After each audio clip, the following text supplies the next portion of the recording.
It's still the Good Morning Cross River Friday edition, and I'm sure you had a wonderful time listening to the guests we just had in the studio. Make sure you, like what people say, live and let's live. Do not subject anybody to any form of torture, whether physical or psychological torture.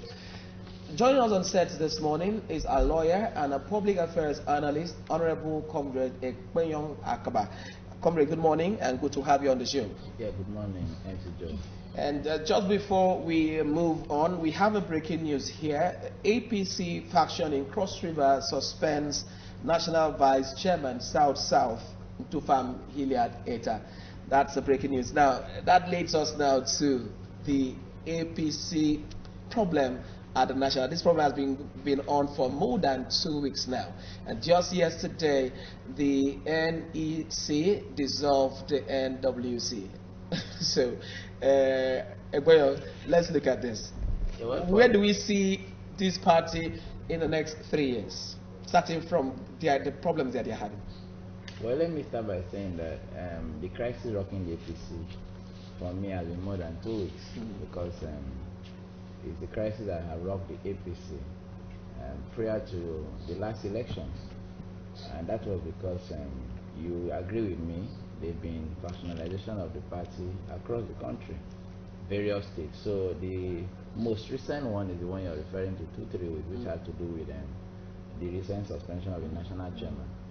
And the NEC yesterday, in its emergency meeting, for the first time, in fact, I want to commend the president because ever since he was president of the Federal Republic under APC, he had not come out like yesterday to make pronouncements, which would have saved the party if he had done such pronouncements last year before the elections. The president is the leader of the party. Where there are crises, should come in and take a stand. So dissolving the two factions for me is refreshing for the party to put his house in order, because now there's a caretaker committee divided of all the factions who is now coming to put things together. And in that their resolution, he mentioned certain things that were ratified: the primaries in Ejo, the ratification of the Congress list, and withdrawal of matters in the court. You agree with me? There are counter orders, counter judgments, and counter litigation that is affecting the party. So for me, the party once more seems to return to life. All right. So just yesterday night, we lost Ajimobi, who was supposed to be the acting national chairman for APC. And then we have Obaseki getting the ticket for PDP. What do you think the elections would look like this time around? What do you think this spells for APC and PDP? Well, for APC, with what has happened yesterday, I think there's hope for APC, because if the factions will obey the position of the president and close ranks and go and work as a family, I think there's hope for APC. But if they continue, like I've seen in some breaking planning, that they're hoping to consult their lawyers, that's to challenge the position of the NEC. If they continue to challenge what the president has done, then back home they might not be able to put themselves together for election against Obaseki, because Obaseki has only moved from one party to the other. He's still the governor of Edo State. Yeah, so I'm wondering why you're even saying there's hope for APC. No, I mean with what is happening yesterday, if they could harmonize. See, one thing about elections in the party is faction. If they are going to sabotage themselves, then they will lose a lot of support. But if they come together, they can reorganize themselves and contest properly with Obaseki. So Obaseki has a chance if the crisis continues to rock the APC. Let's look at Victor, the Victor Gaidon now. Let us look at him.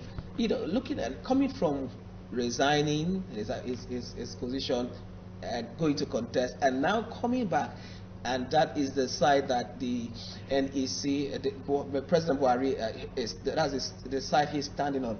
Do you see any legal battle ahead of this decision taken? Yes, for me, I wouldn't wish for the good of the party for legal battles, but there's always a window for legal battles if you want to exploit. Because you agree with me that the majority of the NWC members were not part of that yesterday meeting. It was just a minority that met, and those that form the majority were basically those in power. So in terms of constitutionality, for me, they have a window to challenge, you know.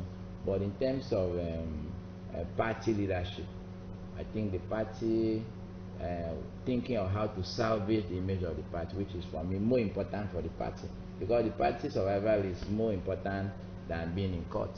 So there's a window to go to court. But for Gaidam coming to be the one the president is supporting, I think the president is going that direction, believing that will be a shorter cut to arrest the situation. The other group is a bigger, for me, a more massive or uncontrollable group than the Gaidam. Gaidam was just himself and maybe 2 persons. The other one has so many gladiators. You know, Gladiator was standing in for the deceased Ajimobi, and that was invariably also for Adam Oshomole, and a long list of those are behind Adam Oshomole. So for me, I think it was a shorter cut for the president to follow Gaidam's structure. Okay, coming back home to Cross River here, we noticed that the APC has been so factionalized. Now, the breaking news that came on that the faction has suspended the National Vice Chairman South Hidiadeta. Do you see any hope for APC in Cross River State? Looking at for build up to 2019 election, they were so divided as a house, and now suspended a lot of factions. And with this suspension, what is the hope of APC in Cross River State? For now, the hope is for me shattered, because they continue to, like a friend said, on one street or on one road, that is Marian Road, you have 2 secretariats. That is not healthy for the party. Now, for the party to suspend the national vice chairman, ordinarily, if one of us in quote now Cross River is national vice chairman and acting national chairman, it's expected that the Cross River APC members should rally around such a leader. But that's to show you the level of crisis in the party. Now, I'm not speaking for the party, but I feel that the APC in this faction have suffered to them because of the leadership of the other faction. So this is an opportunity for them to also shoot at the other faction, knowing that he needed their support now at the national. But for me, all this now will be overtaken by events because they have all been suspended. You know, he is no more acting national vice chairman with the development of yesterday. So what they are doing here is still trying to create more tension than harmony, which is not healthy for the party. And for the party to move forward, they should close ranks.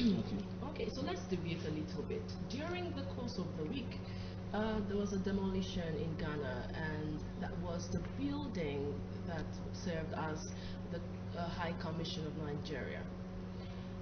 Now, there's been a lot of controversies about this one. Well, the Ghanaian government have come out to apologize to the Nigerian government. However, we need to still talk about these things. In recent times, it is alleged that the hostility of Ghanaians towards Nigerians has heightened, right? And we've heard about Nigerian traders being beaten by Ghanaian traders. We've also heard about the Ghanaian Union of Traders Association, insisting that the government puts a demand on any foreigner who wants to run a business in their country of $300,000 as deposit in the company account, or goods worth that amount. Many people believe that this was also targeted at Nigerians specifically. When do you think all of this would end? One. And secondly, do you think this is still like a backlash from Ghanaians to Nigerians as a result of the 1983-ish, the revolution, 1993, I beg your pardon, revolution, Ghana must go revolution? Or what else would be responsible for something like this to bring such a heightened attack on Ghanaian sister states, Nigeria? Well, let me say that for the demolition, I think it was a matter of, I wouldn't want to use the word irresponsibility, but I think it was some level of negligence from the Nigerian government, because the document that came out in the course of the investigation showed that the government of Nigeria had paid for that land since 2000, August 7th, precisely 2000. And that was during the reigns of Olusegun Obasanjo, His Excellency. And between that time and now, you are with me, 20 years. And they have not been able to, they paid for it to their lands, Ministry of Lands, and they have not been able to regularize desertifications between that time and now. And this property, they say it belongs to a royal dynasty. There's a name, I've not gotten the name, there in Ghana. And having laid for 20 years without any development, they now discovered this new development, and they did not have any backing to show that the Nigerian Commission had regularized what they had paid for. So between that time and now, coming to build now, land is something very sensitive. They decided to now go against the building. So it wasn't like a Ghanaian government that moved to demolish a Nigerian embassy. It was actually said that the military personnel of the Ghanaian government accompanied the perpetrators of this act. Yes, the investigations are on, like I said, but having gotten to the point where the Nigerian government the Ghanaian government has come to apologize to the Nigerian government, and even their Minister of Foreign Affairs is willing to rebuild the Nigerian embassy building back to state. I think it shouldn't be seen as a Ghana-Nigerian crisis. That's where I'm going. In terms of bilateral relations, like you've said, we have our own frustrations as far as Nigeria and Ghana is concerned in the past, and even in the recent past when borders were closed in Benin affected Ghana. But I think more has to be done in terms of strengthening the relations, and this is particularly one aspect. I think the Ghanaian government, having responded so quickly in terms of calling the president, in terms of ensuring that they will investigate, people have already been arrested, hoping to be arraigned. I think Ghana is not taking Nigeria for granted, because over 5 million Nigerians are residents in Ghana, and you agree with me that Ghana and Nigeria have a lot in common.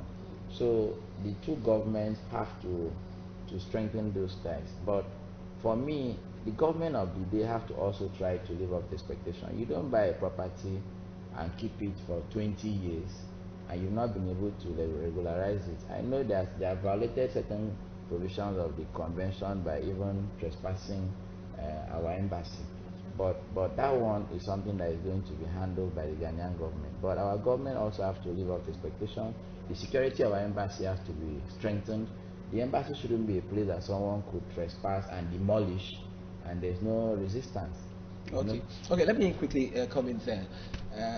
We know some other time it was a xenophobic attack in South Africa, and even before the demolition of the High Commission in Ghana, we had issues with, when they said they were going to send Nigerians back. Now, with all of this, what's the future for Africa? Look as they're coming together to form a formidable continent to grow our economy, security, and a whole lot of challenges that we have as a continent. What is the hope for Africa in all of this? I think one philosopher, Aristotle, said that the parent of revolution is poverty. Okay. And the future of Africa is threatened because of the increasing level of poverty. Everyone is struggling for survival, and that makes even your brother doesn't really feel comfortable living with you if he's hungry. So I think for the future of Africa have to heighten their agricultural plan in terms of food production, in terms of job creation, in terms of security provision. That is the future of Africa. Future Africa will depend on what Africa will be able to provide for Africa. Because where there is no sufficiency, where there is no availability, where there is no adequacy, you expect to see crisis because of struggle for survival. So it's beyond just Africa today. It's about human survival, because we are all humans today. Whether you're an African or American and Indian, it's survival. So it was before that we really looked at our skin. The skin thing has reduced because everyone now is scrambling for survival. Imagine with the ravaging pandemic. So life itself is becoming very challenging. So the future of Africa, I think, is when Africa provides for Africa. So there will be more unity. I'll still stay on that line of thought. The demolition has been termed a lot of things, including a slap on the face of Nigeria. Some call it act of war. You see, yeah. it goes that deep. Now, it's a violation of the law. In fact, Article 22 of the Vienna Convention on Diplomatic Relations is stated that clearly. It's a violation of the law. Are there penalties for things like this? And if yes, what are the penalties, regardless of apologies? Well, there are penalties. You know, when you talk about international relations, international conventions, treaties and all that, they have to do with a lot of procedures. And most times we in the legal line question their enforcement. You know, every crime attracts a punishment that when properly established, you have to be either jailed or imprisoned and all that, or you pay certain fines when it comes to international relations. So for me, their enforcement, their punishment, but the question is to be, are these punishments going to be enforced? You know, so for me, I think those punishments can only be enforced if the countries in question are determined to follow it to the letter. All right, thank you very much. That's where we're going to anchor that. Thank you very much, Ekpenyong Akiba, our comrade, public affairs analyst and lawyer. He came to take up some national issues that are trending. It's still a Good Morning Cross River Friday edition. Stay with us, more return in a bit.